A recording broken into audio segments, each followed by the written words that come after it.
Bonjour ou bonsoir, selon le moment où vous voyez cette vidéo. Bienvenue à cette chronique orale d'un de mes films Trauma, Shivers, Frisson de David Cronenberg, qui fête ses 50 ans en 1975. C'est considéré comme son premier vrai long métrage après des films d'une heure comme Stereo et Crimes of the Future, qui sera repris plus tard dans sa filmographie.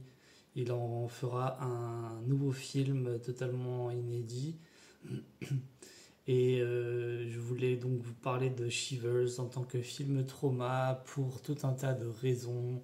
C'est un film que j'ai beaucoup regardé en VHS à l'époque où je découvrais le cinéma de genre, le cinéma d'horreur. Euh, de là à savoir ou à me remémorer si c'est le premier Cronenberg que j'ai vu, ben non. C'est Existence qui m'a fait découvrir l'univers de ce maître du body horror qui est David Cronenberg. Et j'ai dû voir d'autres de ses films avant Shivers.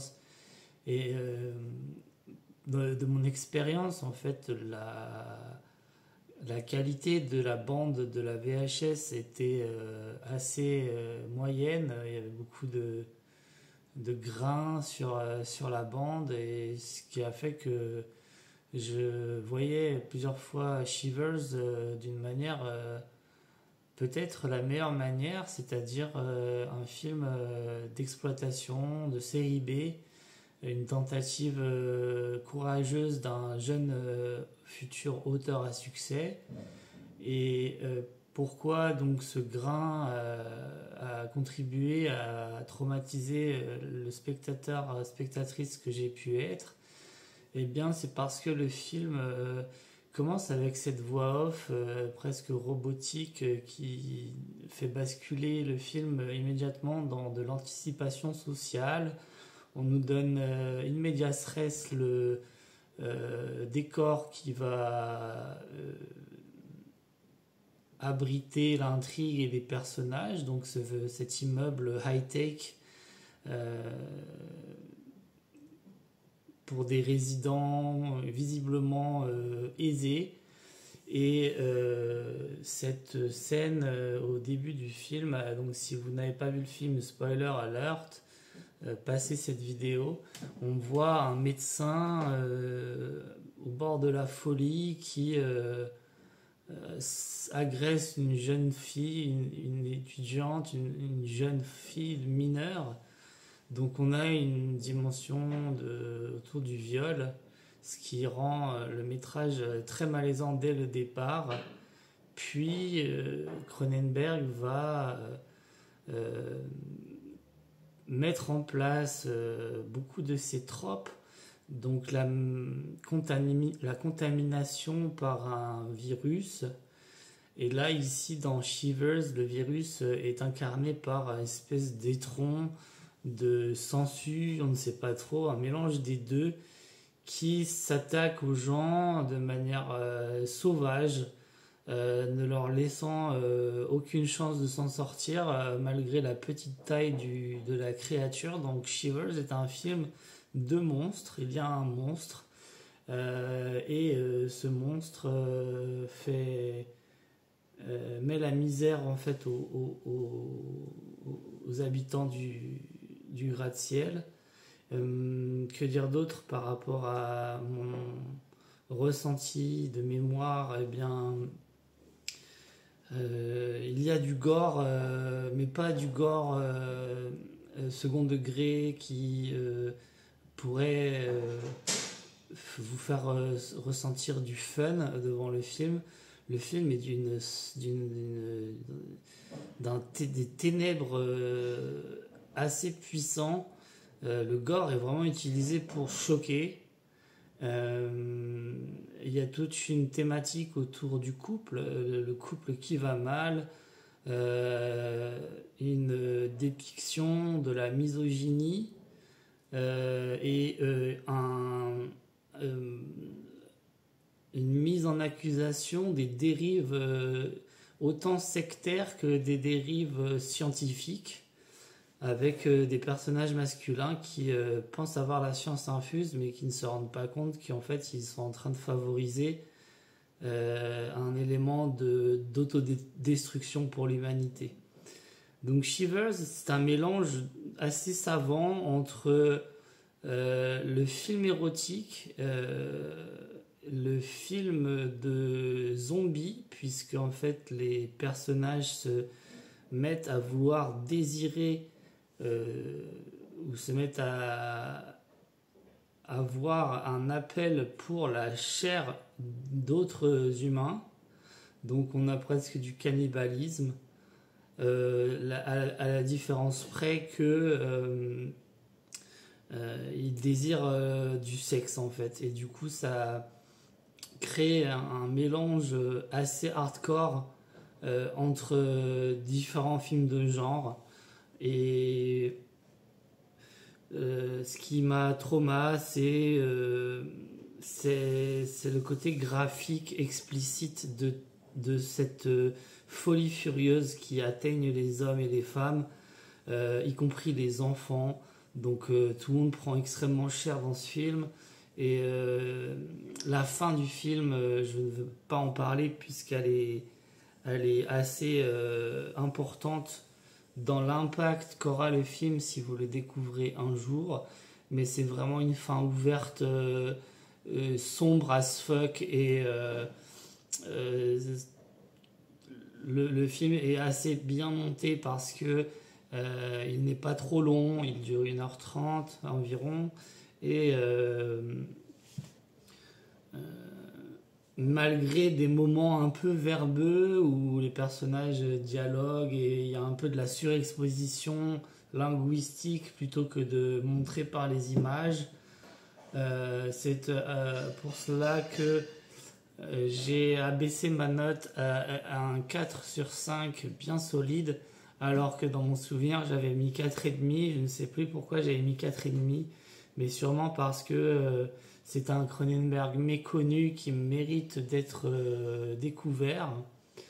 Mais je vais rester avec un peu de retenue et de réserve sur la notation. Donc vraiment un 4 sur 5 très solide. Il n'y a pas à chier, c'est une dinguerie.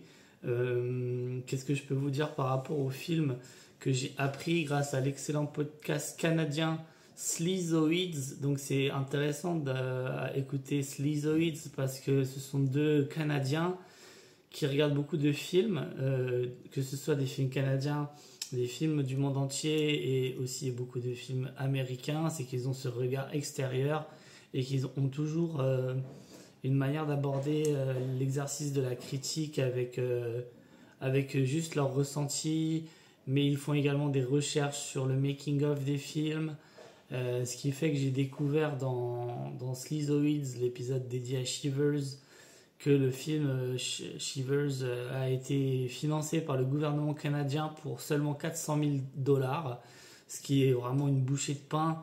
Et ce qui rend le film encore plus impressionnant de par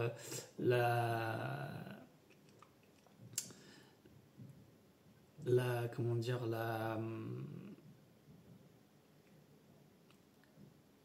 excusez-moi, la petitesse du budget, l'économie du budget.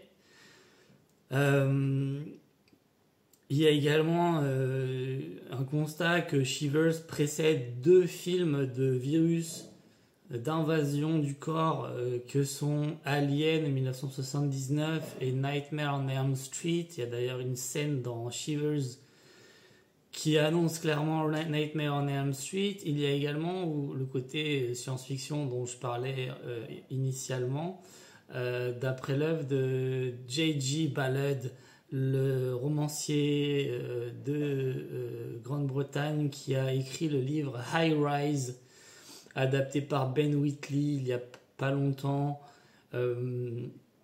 C'est vrai que Ballard, dans l'œuvre de Cronenberg, traverse ses films. Il a adapté Crash de Ballard. C'était pas une mince affaire, mais du coup il y a une cohérence dès ce premier long métrage qui donc va donner à Cronenberg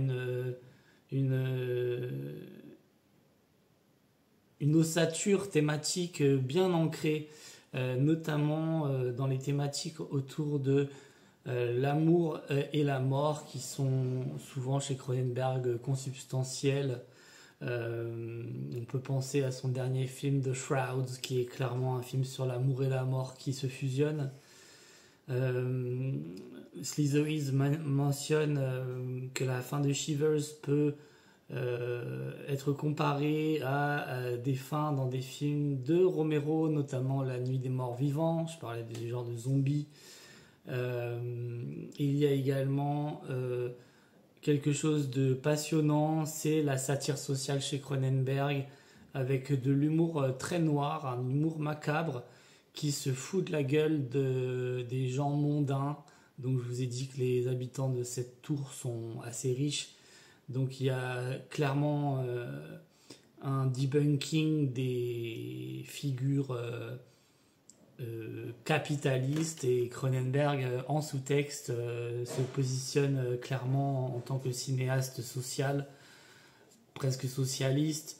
Non, ce serait peut-être un peu trop de dire ça, mais en tout cas quelqu'un dont le symbolisme véhicule réellement un message. Il y a rarement de gratuité chez Cronenberg.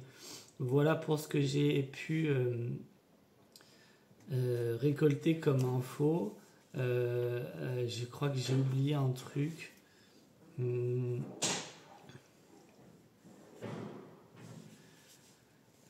Oui, j'avais envie de vous parler d'un livre qui s'appelle La transgression selon Cronenberg, qui est un livre que je n'ai plus.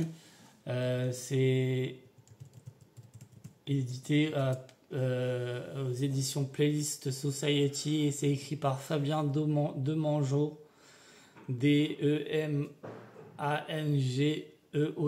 C'est aussi l'auteur aux mêmes éditions du livre Greg Araki et le génie queer. Donc, c'est un excellent essayiste, professeur de cinéma. J'ai pu écouter sa présentation de l'œuvre de Araki à la bibliothèque François Truffaut à Paris.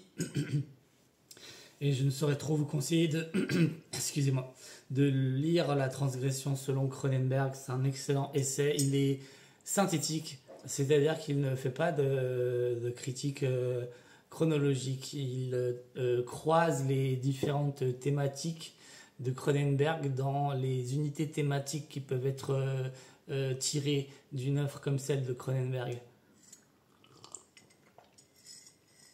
La musique dans Shivers prend une place assez importante, mais je n'ai pas d'infos particulières à vous véhiculer sur le compositeur, mais peut-être regardons, peut-être qu'on trouvera sur YouTube un extrait de la musique de Shivers.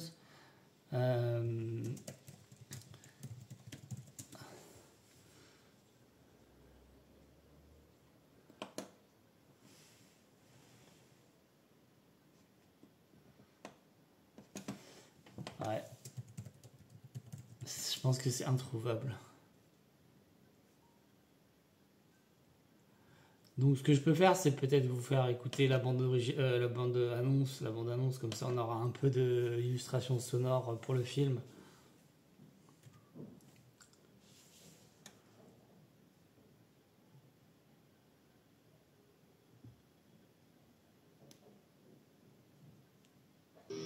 If you think you're not afraid of the dark, if you think you have a strong stomach, if you feel nothing can shock you, if you say you don't scare easily, if you believe you've seen everything, then prepare yourself for a motion picture that takes you beyond fear, beyond your wildest nightmares, and brings you face to face with terror, beyond the power of priest or science to exercise. What are they? Raging demons from another world? Bloodthirsty creatures that must be killed? Or incarnations of absolute evil? They possess men, women, and children, and drive them to acts of unbelievable horror. No one is safe from them. No power on earth can stop them. The only escape is death. If this picture doesn't make you scream and squirm, you'd better see a psychiatrist. Quick. Voilà, génial la bande-annonce de l'époque. À présent, je vais vous parler de l'appareil critique dont qui est à ma disposition, pardon. Je n'ai pas grand-chose malheureusement, mais j'ai le livre de Mad Movies hors série, Cronenberg, l'horreur au fond du corps. Il y a un article qui traite de Frisson et du film suivant, Rabid, Rage, de 77. Donc je peux peut-être essayer de faire une synthèse de ce passage du livre, parce qu'il y a quand même énormément à lire. Donc vous lire le Mad Movies en chapitre entier, pourquoi pas, mais je pense que ce serait mieux que vous dégotiez l'objet par vous-même. Je vais vous lire du coup juste l'intro de Vincent Maloza. Donc Frisson et Rage, c'est ici que commence vraiment la légende Cronenberg, avec ce duo maléfique de péloches agressives et transgressives, décrivant des contaminations sales et méchantes. Mais si Frisson et Rage sont très souvent associés dans la mémoire collective de l'histoire du genre, ils renferment en eux une scission fondamentale dans la carrière de Cronenberg. Et il y a tout un tas de comparatifs avec des films de la même époque. Il y a la mention du producteur Ivan Reitman. Ivan Reitman, il faut savoir, c'est un Canadien. Il est aussi réalisateur de beaucoup de films cultes. Twins, Jumeaux, les Ghostbusters, SOS Fantôme, c'est pas rien. Et donc il était à la production de Frisson, de Shivers, de Cronenberg. Donc ils étaient amis. Les encarts, je peux vous les mentionner. Donc l'article de Vincent Maloza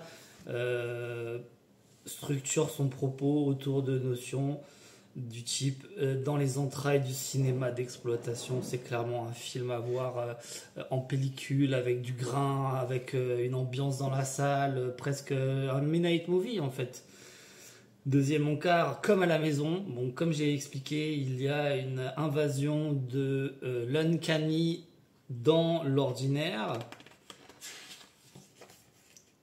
Le genre mis à nu, c'est-à-dire que les films de Cronenberg de 75 et 77 sont déjà des réflexions méta-textuelles, méta-physiques sur le genre du film d'horreur. Encart suivant, à pas de géant. Et dernier point, longue vie au nouveau maître. Et là, je suis entièrement d'accord.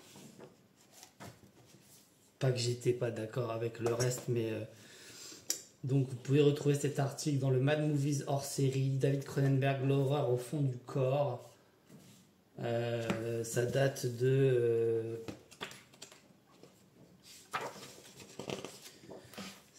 quand? Ça date de 2022, c'est-à-dire qu'il s'arrête à Crimes of the Future 2022. Deuxième second, parce que j'en ai pas de troisième, la 7e obsession, numéro 40 de mai 2022. Pareil, ça a été deux sorties au même moment pour la promotion donc de Crimes of the Future, l'avant-dernier film de Cronenberg, puisqu'il a fait The Shrouds depuis. Et là, je peux totalement vous lire l'article, puisqu'il fait seulement une page. Voilà, vous voyez. Et c'est un article de Grégory Marouzet. Voilà, je vais vous lire cet extrait de la 7e obsession. Après ses courts-métrages Transfer 1966 et From the Drain 1967 et ses longs stéréo 1969 et Crimes of the Future 1970, David Cronenberg réalise deux œuvres moins hermétiques mais qui ne s'affranchissent pourtant pas de la radicalité de leur cinéaste. À 31 ans, David Cronenberg contacte la société de production de films pour adultes Cinepix avec la ferme intention de signer son premier long métrage professionnel. Il propose un projet de film érotique qui mute rapidement en une série B d'horreur, Frisson. Un film défiant la bienséance.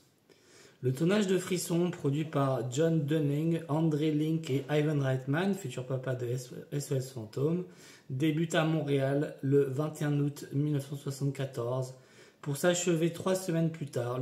Le film, au budget de 179 000 $, se déroule dans un complexe résidentiel ultramoderne de la ville. Des parasites créés pour remplacer des organes humains défaillants échappent à leur créateur, le Dr Hobbs, et attaquent les résidents. Près de 50 ans après sa réalisation, Frisson choque toujours.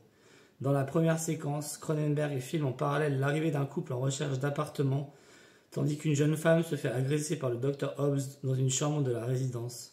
Bien qu'elle se débatte, il la met rapidement hors d'état de nuire, la déshabille, lui ouvre l'abdomen et y verse de l'acide sulfurique avant de se suicider en s'égorgeant.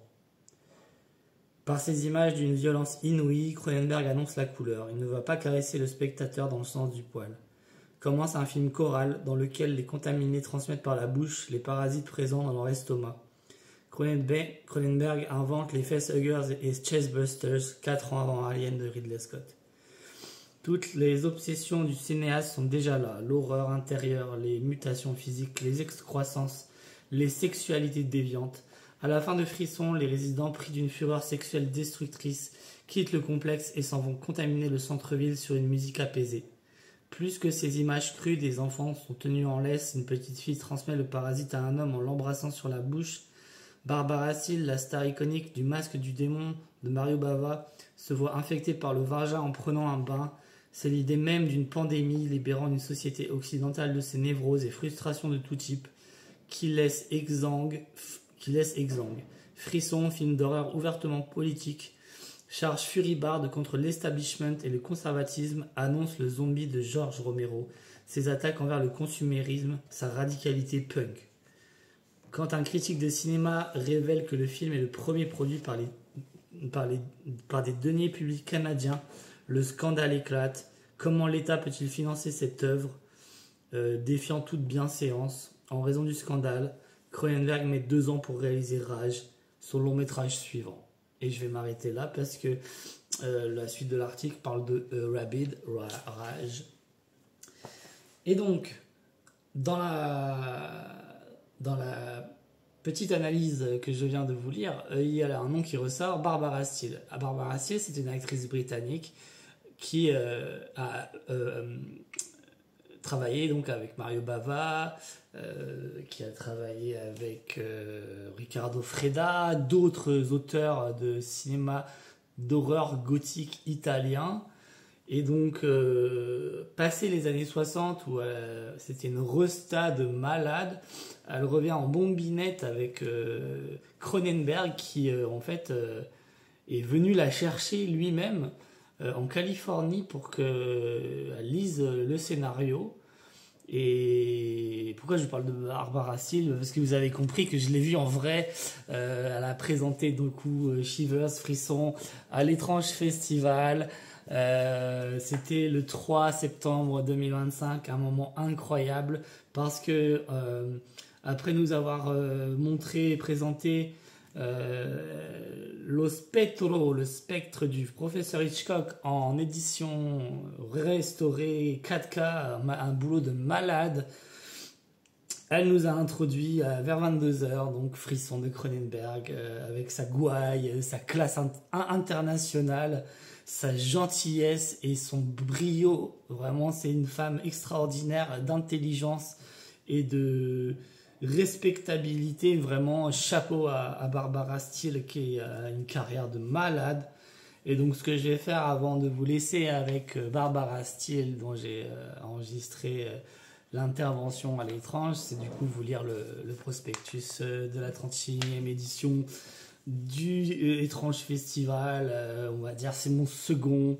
Voilà, si je devais faire un top 3 de festival, ce serait le 2e festival préféré de Ruby. Donc Frisson, David Cronenberg, 1975, Canada. Genre horreur / érotique. Donc, suite aux expériences ratées du Dr Hobbs, un parasite se propage dans un immeuble d'habitation high-tech, transformant les personnes qu'il pénètre en maniaques sexuels. Très vite, une grande partie des résidents sont contaminés, poussant les autres à tenter de fuir. Premier véritable long métrage de David Cronenberg, Frisson contient déjà en germe une partie de l'esthétique du maître canadien. Frénésie décor tout à la fois érotique et déshumanisé. Body horror où la chair exhibée ne serait plus que le réceptacle de la psyché de personnages aliénés par la technologie et le progrès dont émane le parasite. Le ballard de High Rise n'est pas loin. Barbara Steele y est tour à tour bouleversante et inquiétante.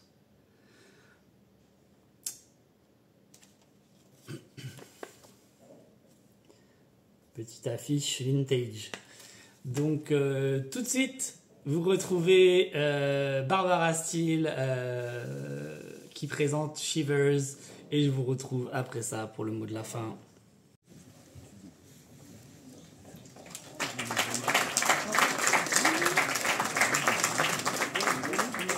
Hello, and I'm David Gregory from Severin Films, and you are here to watch the first and, in my opinion, the best feature film by David Cronenberg, Shivers. Bonsoir à tous, je suis David Gregory de Severin Films et pour moi vous allez voir aujourd'hui le meilleur film de David Cronenberg. And we have a special guest here tonight, as I'm sure you're aware, who is one of the stars of the film, Miss Barbara Steele.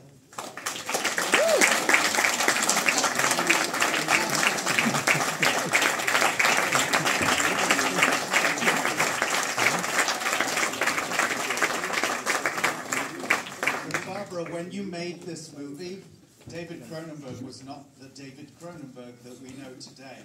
What do you remember about this young whippersnapper who made this movie? Well, I remember this. Well, I felt he was like 17.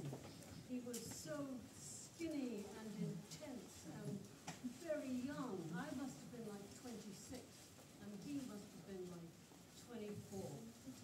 And I don't know why I'm telling this great story. I thought that he was inspiring and very full of intelligence and energy and possession. I really thought he was wildly gifted right away. Even though I met him, he came to my house and he wanted to put me in this film. And I had a little house on the sea in Malibu. And he arrived in the middle of one of the worst storms we'd had in like 20 years. And it was so powerful and so profound. The whales were going by 20 feet outside my house, like a whole bevy of Bibles. They were so close that you could see the barnacles on their bodies. And he arrived with this incredible bunch of marigolds of this incredible orange color. And on this gray, hostile, terrifying day, I remember David Cronenberg arriving with this staggering bunch, like a bonfire, of these wonderful marigold flowers. And I thought, well, I'll just do anything you ask me.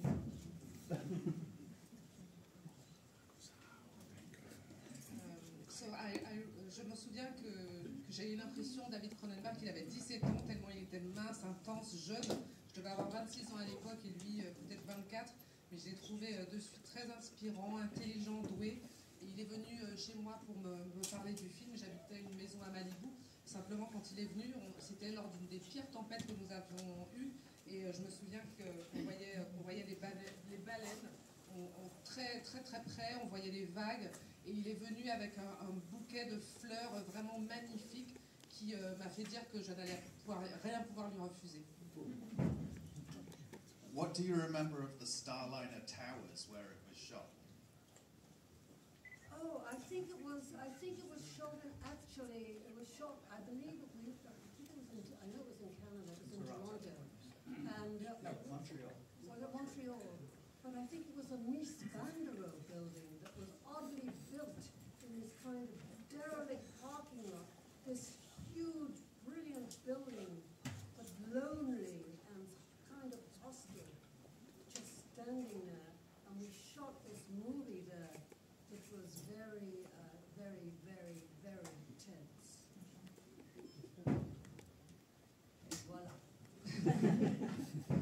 La question était à propos de souvenirs du lieu du tournage. Donc c'était à Montréal, au Canada, et c'était donc dans un bâtiment près d'un parking qui était vraiment très isolé, très hostile, et l'ambiance était vraiment très très très tendue pour tourner ce film.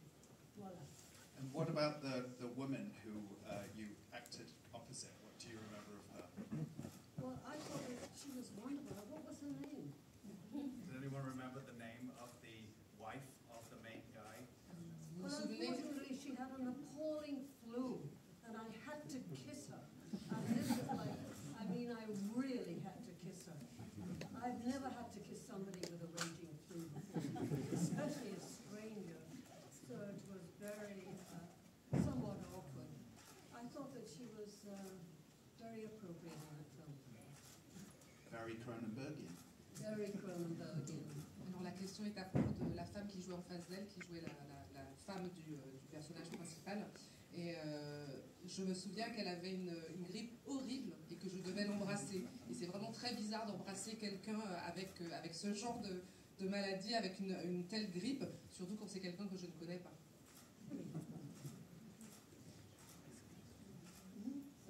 Bonne séance. Anything else you want to say? Well, I just want to wish everybody love, luck, and all the rest of it.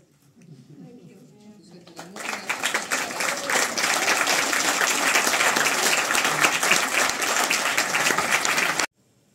Voilà, c'était mon analyse de mon film Trauma numéro 14, Shivers, Frisson de David Cronenberg. On se retrouve plus tard pour le 15e film. C'est un film japonais, c'est un film réalisé par une femme, c'est assez rare pour le mentionner. Et donc j'ai hâte de vous partager la deuxième moitié de mon mois de film Trauma. J'avais fait ça un peu l'an dernier pour m'occuper chaque jour, essayer de trouver un film à regarder chaque jour, mais j'ai simplement fait le catalogue de 31 films. J'ai pas pu tout revoir, tout re-regarder ou écrire sur tous les films que je mentionne. Mais du coup, j'ai attendu un an pour me lancer et j'espère que ce genre de chronique orale vous plaît. N'hésitez pas à commenter, à partager. Je vous rappelle que mon Instagram cinéma, c'est Frantic Myriad, FRANTIC_MYRIAD, où vous pourrez retrouver mes analyses, mes articles, mes travaux autour du cinéma principalement. Il y a également un Tipeee. Pas pour quémander la charité, mais juste que voilà, si vous avez aimé certains de mes contenus, n'hésitez pas à souscrire à un Tipeee. Chaque palier monétaire vous donne accès à du contenu exclusif de ma part, parce que j'ai beaucoup de choses en stock, j'ai beaucoup de choses à partager de manière assez aisée. Donc si vous êtes intéressé par des goodies, des bonus, n'hésitez pas à aller sur le Tipeee, même si c'est juste pour découvrir quelles sont les contreparties et peut-être vous inscrire ultérieurement. Voilà. Je vous remercie beaucoup de votre attention et je vous souhaite une bonne journée, une bonne soirée selon le moment où vous voyez cette vidéo. Voilà, ciao!